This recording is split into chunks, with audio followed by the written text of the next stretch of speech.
Salut la team! Direction Parthenay pour l'édition 2024 du Festival ludique international, dit aussi Flip. Chaque année, toute la ville se met à jouer pendant 10 jours. 350 animateurs étaient présents pour expliquer, informer et animer des tables de jeux et autres événements. Le Flip ouvrait tous les jours, de 10h à tard dans la nuit. Le matin, c'était surtout des jeux d'ambiance et légers. Et à partir de 14h, les grandes tentes ouvraient pour des jeux plus costauds type initié et expert. Plus de 180 professionnels se trouvaient sur le festival, des très connus comme Asmodée, BlackRock, Lucky Duck Games, et aussi de nombreuses petites structures afin de se faire connaître auprès du plus large public. Il y avait également des partenaires locaux, plusieurs associations, ainsi que des boutiques de jeux. Captain Meeple, qui organise chaque année une croisière ludique.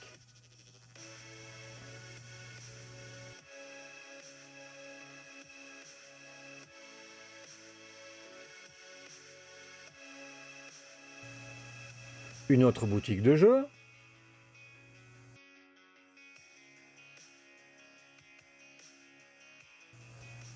Un indépendant pour la promotion de Palto, un jeu d'adresse avec des palets.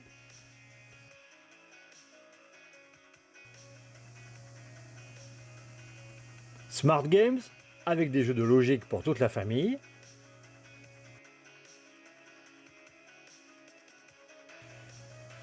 Okaluda,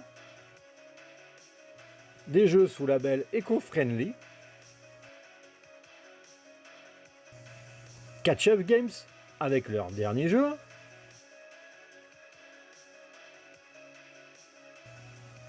Et du jardin, avec Hitster, un jeu musical recommandé au Spiel 2023.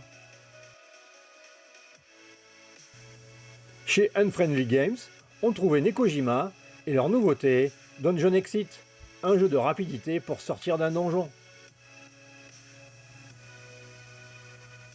Et chez Paria, l'Ordre de Veyel, un deck building coopératif dans un univers Heroic Fantasy.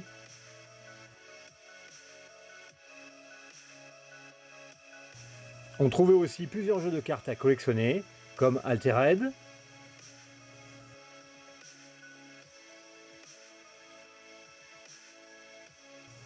mais aussi Lorcana et Star Wars Unlimited,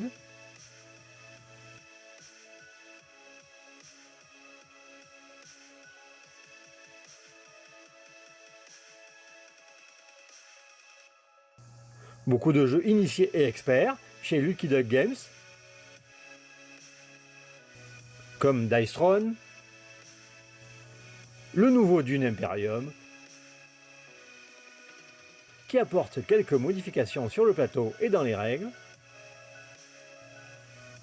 Return to Dark Tower, un coop type Heroic Fantasy, avec appli et tour interactive.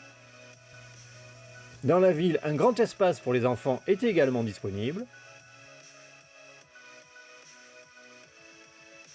avec des jeux d'adresse tout en bois.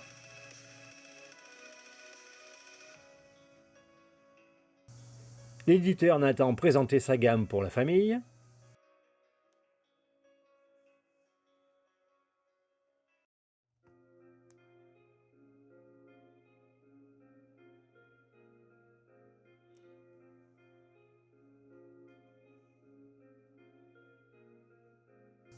Ici un coin pour les plus petits.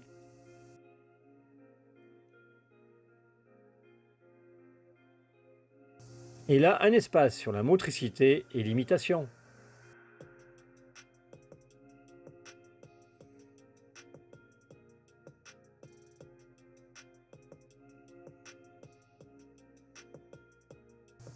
Sans oublier des jeux de plein air.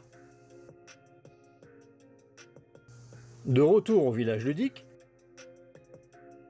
avec des stands indépendants,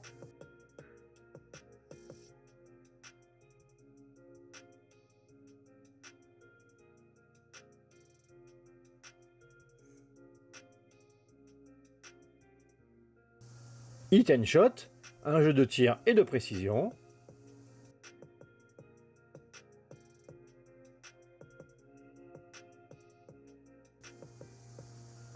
Le festival proposait plusieurs espaces à accès libre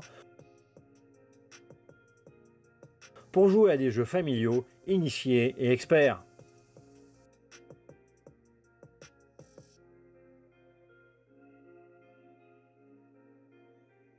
Avec bien sûr des tournois tout au long des 10 jours. Dans les rues, de nombreuses animations étaient également proposées,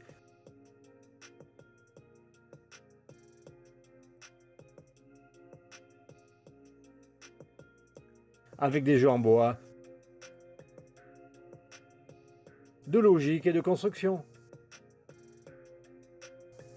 Le soir, c'était le off, avec plusieurs lieux disponibles pour jouer jusqu'à très tard.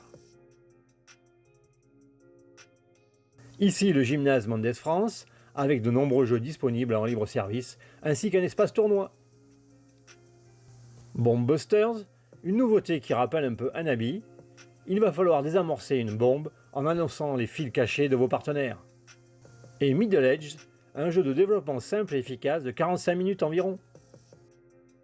Enfin, le village environnement, sur le thème de la nature.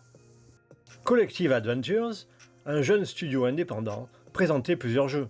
Ici Buddies, un jeu de cartes coopératif sur le thème des abeilles. Topo, un proto en cours de développement sur les paysages et lieux en France. Et il y avait aussi des jeux type escape game et en extérieur. Près de 200 000 visiteurs étaient attendus cette année sur les 12 jours du festival. Une belle réussite. Et la prochaine édition se tiendra du 9 au 20 juillet 2025.